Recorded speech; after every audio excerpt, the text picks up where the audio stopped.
Bonjour à tous, bienvenue dans Parlons Sport, émission exceptionnellement enregistrée ici à Proxiform à Neuville-sur-Saône en compagnie de Boris Dio. Bonjour Boris. Bonjour. Alors Proxiform, nouvelle salle de sport, nouveau concept en France et vous avez décidé, vous, le joueur de basket, le capitaine de l'équipe de France de basket, d'associer votre image à Proxiform. Pour quelle raison ? Justement, Proxiform, ce qui est bien, c'est que c'est des salles de sport de proximité. Et c'est ça qui est intéressant. Et pas forcément pour une cible de grande ville. C'est plus pour petite, moyenne ville. Et les gens n'avaient pas forcément accès à des salles de sport. Il fallait aller dans les grandes villes pour trouver une salle de sport qui soit bien, où on soit à l'aise. Et donc l'idée, c'était un petit peu ça. C'est le sport pour tous, que ce soit accessible au plus grand nombre de personnes possible. Et le sport, ça fait partie de la santé aussi. Et je trouve que c'est quelque chose qui est important. C'est pour ça que j'ai décidé d'associer mon image à Proxiform. Et donc là, c'est exceptionnel. C'est l'ouverture du premier centre. Ici à Neuville-sur-Saône. En France, à Neuville-sur-Saône. C'est le premier Proxiform qui s'ouvre. Alors il existe vraiment de nombreuses salles en France. Le concept de Proxiform, vous l'avez dit, mais exactement dans les détails, on va rentrer dans les détails. Pourquoi choisir Proxiform ? Pourquoi moi choisir Proxiform ? Exactement. C'est aussi Proxiform qui m'a choisi. Parce que vous êtes actionnaire. Donc ça va ensemble. Ouais, je suis aussi actionnaire de cette franchise. Et pourquoi ? Justement, c'est ce que j'ai dit. Ça sortait un petit peu du concept qu'on voyait du centre de proximité des grandes villes, qui était vraiment ciblé sur les personnes habitant de grandes zones urbaines. Ici, ça touche un plus grand nombre de personnes et je pense que l'accessibilité à tout le monde, c'est quelque chose qui est important. Alors vous êtes un basketteur, mais vous êtes aussi quelque part un chef d'entreprise. Ça vous plaît ce rôle de chef d'entreprise, d'actionnaire ? Oui, ça me plaît. D'investisseur. C'est vrai que j'investis ou que je suis actionnaire dans différentes affaires aussi. Peut-être trop à force. Alors comment vous sélectionnez justement trop ? Parce que j'imagine que vous êtes très sollicité. Comment on sélectionne ? Comment on fait la part des choses entre toutes les différentes opportunités ? Oui, on est forcément très sollicité. Il y a plusieurs choses qui rentrent en compte.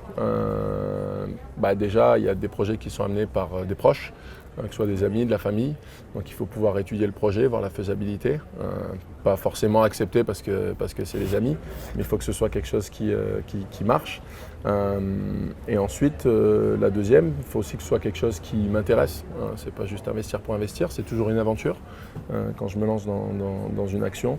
Et il faut que ce soit un projet qui m'intéresse. C'est pour ça que Proxiform, par exemple, c'est quelque chose qui m'intéresse. Il y a le sport qui est lié, il y a la santé, il y a l'accessibilité pour tous.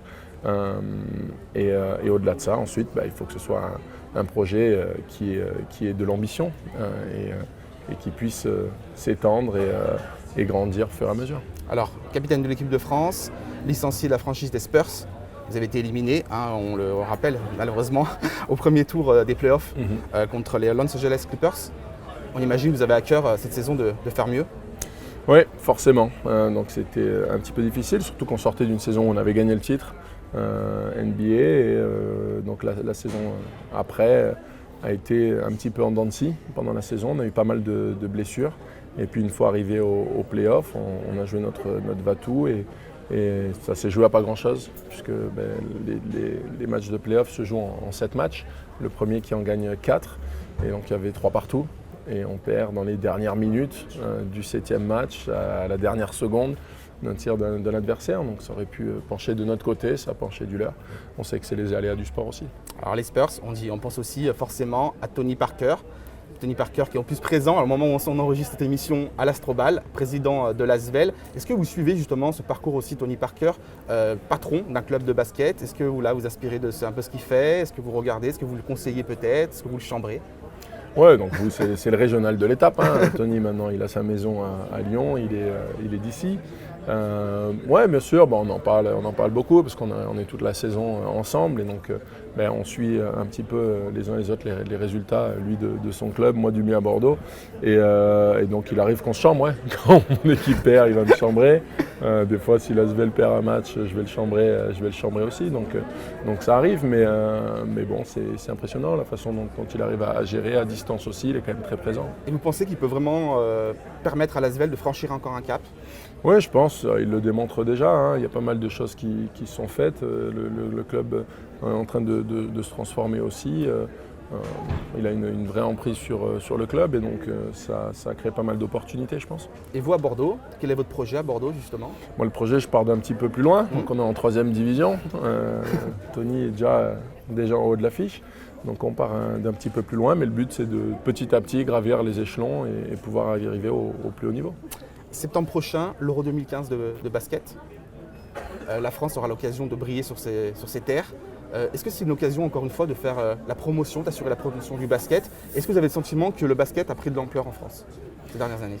Où il y a encore beaucoup de boulot? Je pense que le basket a déjà pris de l'ampleur. Nous, on l'a vraiment senti sur l'engouement un petit peu du public et pas forcément que du public basket pendant les compétitions internationales. Et donc ça, c'est quelque chose qui fait plaisir. Les gens suivent l'équipe nationale, même s'ils ne sont pas fans de basket pendant toute l'année. Quand l'équipe de France joue pendant l'été, on a un public qui est là. Donc on voit que ça grandit petit à petit avec les années. Et le fait qu'on joue à la maison, je pense que c'est quelque chose qui va être encore plus important. Et puis même pour vous, ouais, j'imagine que c'est plutôt pas mal. Pour nous, c'est quelque chose dont on rêve depuis le début de l'équipe de France. On a toujours voulu pouvoir faire une compétition internationale à la maison.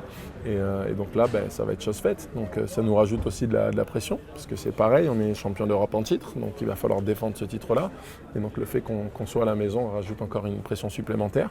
Mais on en est conscient et on est prêt pour cette pression. Il y a du potentiel et vous y croyez forcément en tant que meneur capitaine. Là, vous avez bien envie sûr, de bien sûr. dire on va y arriver, on va faire quelque chose. Bien sûr, on est champion en titre, donc voilà. On va essayer de défendre ce titre déjà. À Lyon, nous avons été surpris par l'annonce d'Edwin Jackson qui a annoncé sa retraite internationale. Est-ce que vous avez été surpris vous aussi en tant que capitaine qu'un jeune de 25 ans comme ça puisse dire j'arrête? Ou vous connaissez Edwin, c'est parce que c'était un peu Je connais Edwin, voilà. C'était un coup de sang, il était énervé sur le moment, ce qui est forcément compréhensible. On est tous compétiteurs, on a tous envie de jouer, de représenter la France. Edwin a fait de grandes choses pour l'équipe de France ces dernières années. Il a été présent, il a toujours donné du meilleur de lui-même. Et donc forcément, il était un petit peu énervé sur le coup, mais ce n'est pas sa retraite internationale, il reviendra, j'en suis certain. C'est vrai, vous êtes certain, il va revenir? Oui. Vous allez lui dire Edwin, fais pas de bêtises, t'étais jeune, t'as encore ta place? Non, mais il le sait, je pense qu'il le savait dès le lendemain que c'était vraiment sur le coup de l'émotion. Alors on l'a dit, vous êtes chef d'entreprise, basketteur, enfin chef d'entreprise entre guillemets, actionnaire, président de club. La reconversion des sportifs de haut niveau, est-ce que ça vous parle ça? Est-ce que vous dites effectivement, vous avez réussi, vous avez anticipé, mais certains sportifs ont du mal au niveau de la reconversion? Voilà, quel est votre regard là-dessus? Il y a un projet de loi qui est porté par le ministre des Sports. Oui, il y a plusieurs choses qui sont à faire. La première, je pense que c'est la prise de conscience par les sportifs et assez tôt dans la carrière. Ce n'est pas sa dernière année de carrière qu'il faut se mettre à y penser. Je pense que la première des choses, c'est trouver quelque chose qui nous plaît. Et c'est une des choses les plus difficiles, on voit chez les sportifs, parce qu'on a une telle passion dans notre sport. On fait vraiment ce qu'on aime. Et c'est difficile quand on a fait pendant 10-15 ans ce qu'on aime le plus au monde, nous a servi de métier.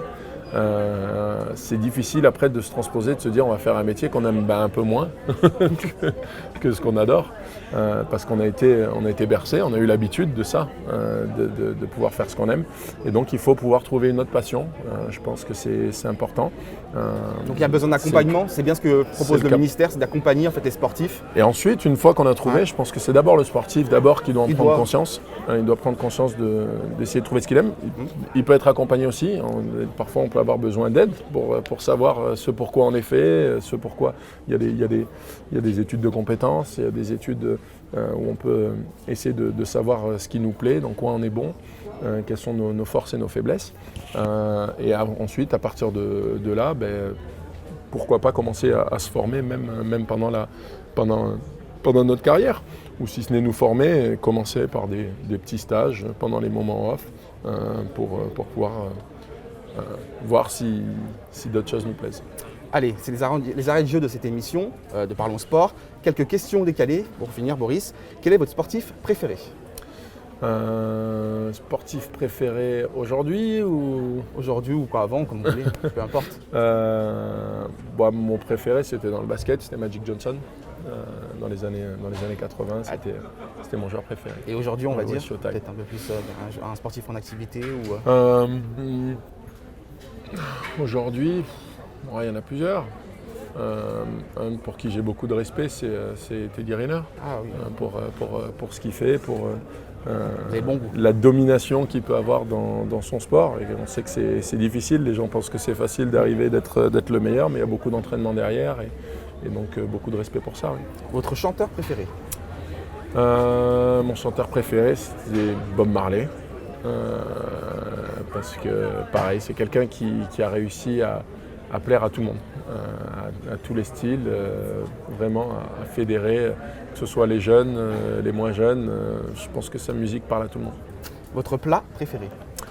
Mon plat préféré, j'en ai plusieurs, c'est difficile parce que j'adore la nourriture, c'est très bon, je suis vraiment épicurien. J'aime beaucoup l'yassa, plat sénégalais. Donc ça serait plutôt pour ma racine sénégalaise. C'est composé de quoi pour les gens qui ne connaissent pas? Alors le yassa, c'est du riz au poulet et au citron, donc mariné aux oignons. Ça donne envie. Beaucoup d'oignons marinés au citron. Votre juron favori? J'imagine qu'on en dit beaucoup sur un parquet. Shit. Votre endroit préféré à Lyon? Alors, à Lyon, je ne connais pas grand-chose. On m'a beaucoup parlé du bouchon lyonnais, mais je n'ai pas eu l'occasion d'y aller. Plutôt la vieille ville, vraiment. le vieux Lyon, Fourvière? Non, moi ce que je connais à Lyon, c'est l'aéroport. L'aéroport, c'est tout? Saint-Exupéry et l'Astrobal. Bon. Donc je dirais l'Astrobal. À l'Astrobal. Ça fera plaisir à Tony. Parce que c'est là où j'ai passé le plus de temps à Lyon, puisque j'ai joué contre Villeurbanne maintes fois. Allez, dernière question, votre devise? Ma devise, c'est un petit peu similaire à Carpe Diem, mais formulé un petit peu différemment. C'est que tout le monde meurt, mais tout le monde n'a pas la chance de vraiment vivre. Donc il faut pouvoir profiter des moments et vivre pleinement. On va laisser nos internautes méditer sur cette devise. Merci beaucoup Boris Dio. Avec plaisir. Et puis on invite nos internautes aussi à venir, pourquoi pas, à Proxiform, Neuville-sur-Saône, tester. Quand vous voulez. Voilà, merci en tout cas de nous avoir suivis. On se retrouve vendredi prochain pour un nouveau numéro de Parlons Sport.